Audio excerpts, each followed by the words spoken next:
اللہم صلی علی محمد وعلی آل محمد کما صلیت علی ابراہیم وعلی آل ابراہیم انکا حمید المجید اللہم بارک علی محمد وعلی آل محمد کما بارکت علی ابراہیم وعلی آل ابراہیم انکا حمید المجید اعوذ باللہ من الشیطان الرجیم بسم اللہ الرحمن الرحیم فجر کی نماز میں بلند آواز میں قرات کرنا اور جنات کو قرآن پاک سنانا۔ حضرت ابن عباس رضی اللہ عنہ بیان کرتے ہیں نبی اکرم صلی اللہ علیہ وآلہ وسلم نے کبھی بھی جنات کو قرآن پاک پڑھ کر نہیں سنایا اور نہ ہی انہیں دیکھا ہے۔ حقیقت یہ ہے کہ ایک مرتبہ اپنے چند ساتھیوں کے ہموار عکاظ کے میلے میں شریک ہونے کے لیے آپ صلی اللہ علیہ وآلہ وسلم تشریف لے کر جا رہے تھے۔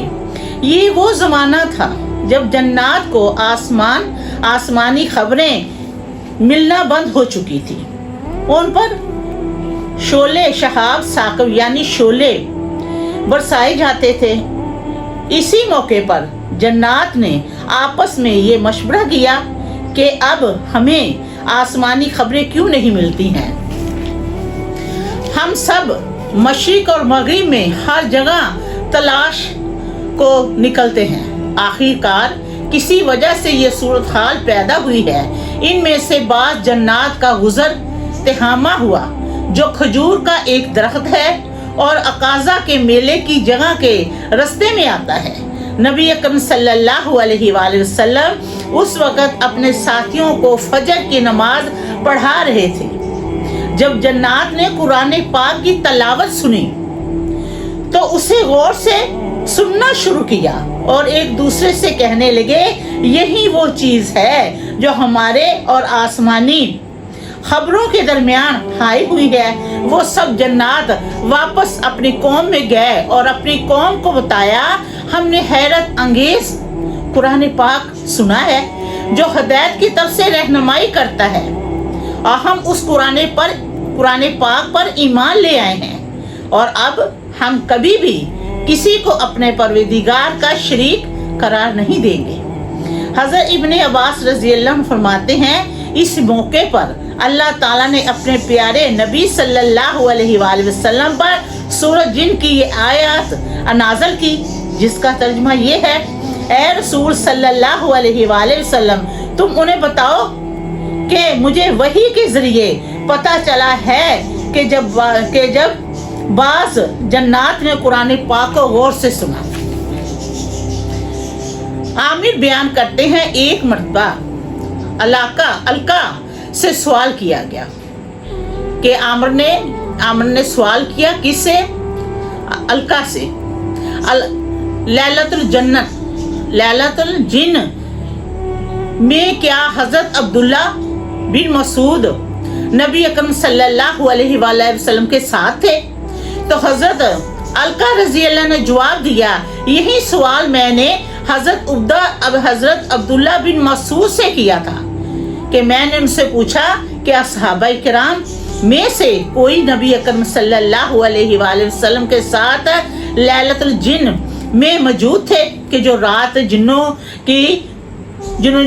کی رات تھی، جنہوں نے رات کو قرآن پاک سنا تھا، صحابہ کرام ساتھ تھے نبی صلی اللہ علیہ وآلہ وسلم کے؟ حضرت عبداللہ نے جواب دیا، نہیں، تاہم اس رات ہم نبی اکرم صلی اللہ علیہ وآلہ وسلم کے ساتھ تھے۔ اسی دوران آپ صلی اللہ علیہ وآلہ وسلم ہمارے درمیان میں سے کہیں تشریف لے گئے۔ ہم نے وادیوں اور گھاٹیوں میں آپ صلی اللہ علیہ وآلہ وسلم کو تلاش کیا۔ جب آپ صلی اللہ علیہ وآلہ وسلم نہیں ملے تو ہم نے سوچا کہ شاید آپ صلی اللہ علیہ وآلہ وسلم کو اغوا کر لیا گیا ہے یا شہید کر دیا گیا ہے۔ وہ رات ہم نے بڑی ہی بے چینی کے ساتھ کاٹی۔ صبح کے وقت آپ صلی اللہ علیہ وآلہ وسلم غار حرا کی جانب سے تشریف لائے تو ہم نے عرض کی، یا رسول اللہ صلی اللہ علیہ وآلہ وسلم، آپ کہاں تشریف لے گئے تھے؟ بعد میں ہم نے آپ صلی اللہ علیہ وآلہ وسلم کو تلاش کرنے کی کوشش کی اور آپ نہ مل سکے، تو یہ رات ہم نے بڑی بے چینی سے کاٹی ہے۔ آپ صلی اللہ علیہ وآلہ وسلم نے فرمایا، میرے پاس جنات کا ایک نمائندہ آیا تھا اور میں اس کے ساتھ چلا گیا تھا۔ میں نے جنات کو قرآن پاک سنایا۔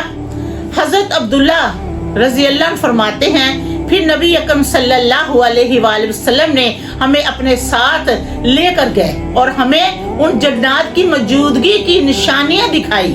جنات نے نبی اکرم صلی اللہ علیہ وآلہ وسلم سے اپنی خوراک کا حکم دریافت کیا تو آپ صلی اللہ علیہ وآلہ وسلم نے فرمایا، ایسے جانور کی ہڈی جسے ذبح کرتے وقت اسی کا نام لیا گیا ہو، جیسے ہی وہ ہڈی تمہارے پاس آئے گی گوشت سے بھر جائے گی، اسی طرح اونٹ کی سنگنی تمہارے جانور کی خوراک ہے۔ حضرت عبداللہ رضی اللہ عنہ فرماتے ہیں، اس کے بعد نبی اکرم صلی اللہ علیہ وآلہ وسلم نے ہمیں حکم دیا کہ آج کے بعد تم لوگ ان دونوں چیزوں کے ذریعے سے استناجہ نہ کرنا، کیونکہ یہ تمہارے بھائیوں جنوں کی خوراک ہے۔ حضرت مسروق رضی اللہ عنہ سے پوچھا گیا کہ جس رات جنات نے قرآن پاک کو غور سے سنا تھا، اس رات کس نے نبی اکرم صلی اللہ علیہ وآلہ وسلم کو جنات کی موجودگی کی اطلاع دی تھی؟